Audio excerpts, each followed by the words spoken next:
Alright lads, so here we are for round 10 of the F1 2014 Career Mode Championship here in Germany. It's been about 2 years or a year and a bit since I've last done a Career Mode race around Hockenheim, so it should be pretty interesting as well, coupled with the fact that I haven't played F1 2014 in over a week now, so it's going to be very interesting. I'm not, too sure how my pace is going to be.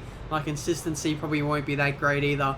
But Germany, it should be a really good track for us. It should suit the Ferrari down to a T, pretty much.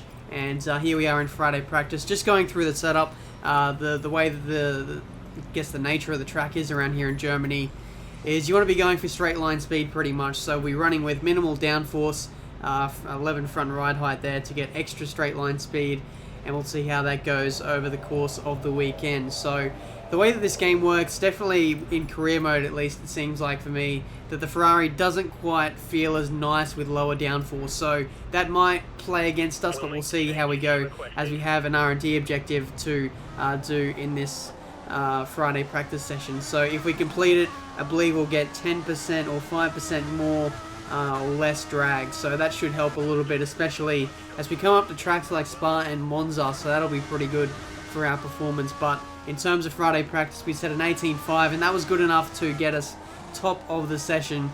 And now moving on to qualifying 3, our final run here of the weekend. Our pace has actually been really good so far, topping all 3 qualifying sessions so far. So we're looking good at the moment. Super soft tyres on the car as well. That just makes me a little bit more confident around this track. I definitely feel like I can get more out of the car when the softer compound tyres are allocated for that particular weekend. So we're looking good so far, coming through the third sector now, and we're a whole second up on Lewis Hamilton's provisional pole time now with only 10 seconds left to go. I don't think they'll be able to improve. Traditionally, the AI don't really improve in the final minute. It's usually a pretty rare occurrence if it does happen. But coming out of the final corner, losing the back end a little bit, that'll cost us about a tenth or two, but it doesn't stop us one bit from getting pole position. 1.4 seconds clear of Lewis Hamilton. That is absolutely fantastic. I'll take that any day of the week. I actually wasn't expecting to be that far ahead of Lewis in the qualifying standings, but the race could be a completely different story altogether, so we'll see how this goes. So the race strategy today, I believe it's a 3-stop, so that's actually pretty surprising considering Germany. It's not exactly a high tire deg sort of circuit. It's more it more harms the rear tires more than anything, and even so, it shouldn't be that bad. But because we got the softer compound tires on this year, I think that's the reason why we have a 3-stop race. But if the tire wear isn't too bad, I may even switch to 1 less stop like it did in Austria, and that might give us some major benefits, especially if we do have a lot of pace in the race as well. So here we are in Germany, starting from P1. Let's go to the race. Alright, so here we are on the grid in Germany, starting from pole position. Let's hope we can convert another pole into another win and further cement our position in this championship. And away we go. Looks like the start, even on super soft tyres, not quite as good as Lewis Hamilton, who just flies into turn 1, and he actually backs out of it, making contact there with our side pod as we throw up our hand in frustration. We clearly have the lead now from Hamilton. Alonso moves his way up into 3rd place. It looks like we have about a second or two lead over the field at the moment, so we'll be looking to sort of extend that lead if we can. And now cutting to lap 5, we can see Lewis Hamilton still there. Fernando has dropped off into 4th place as Vettel moves up into 3rd.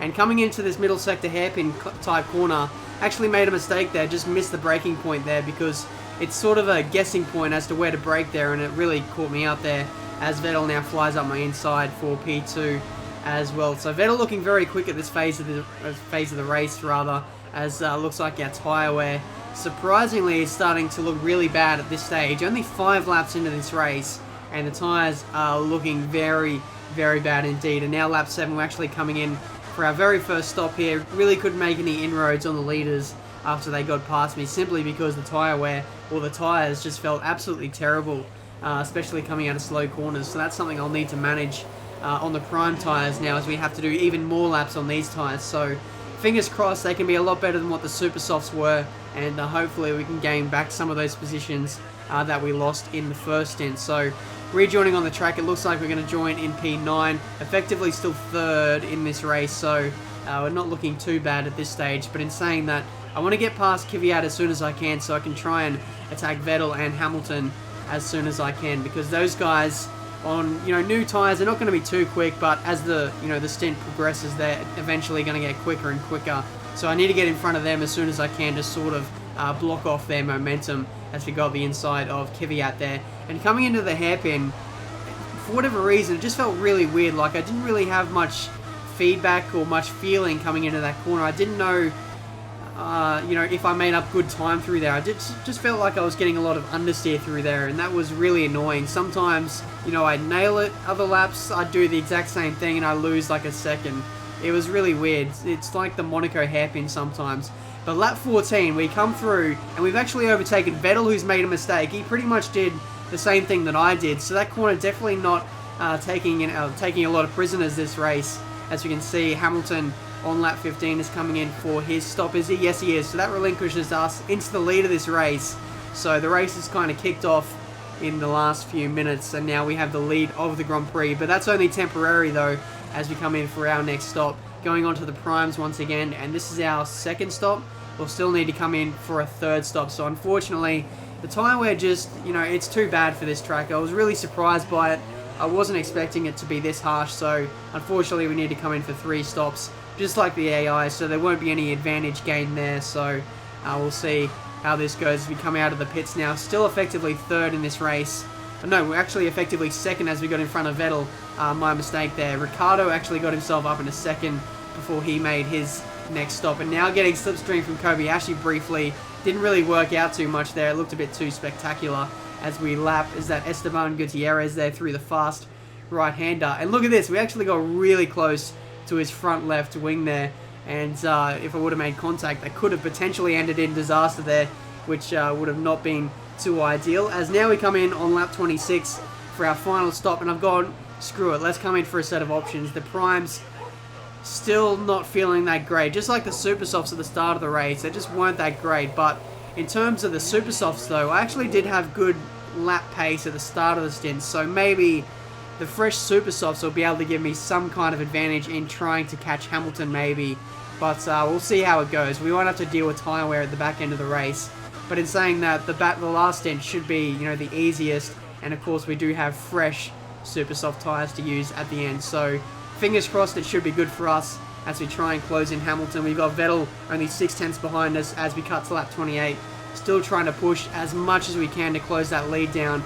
And look at that, Hamilton sets a 16.7, and we go ahead and set a 16.4. So, that kind of confirms the pace we had in qualifying and the pace that we have on fresh tyres. But unfortunately, the AI just too quick and too consistent over the course of a race, and that's really caught us out today. Coming across the line, we finished in P2. Fairly decent race in the end, but, in the end, not quite good enough to catch Hamilton.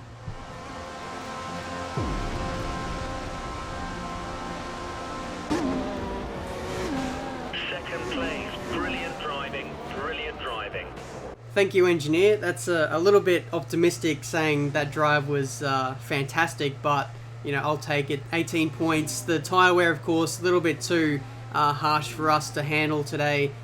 Pretty disappointing as well when you consider how much pace we had in qualifying. Just the overall tyre wear really set us back today.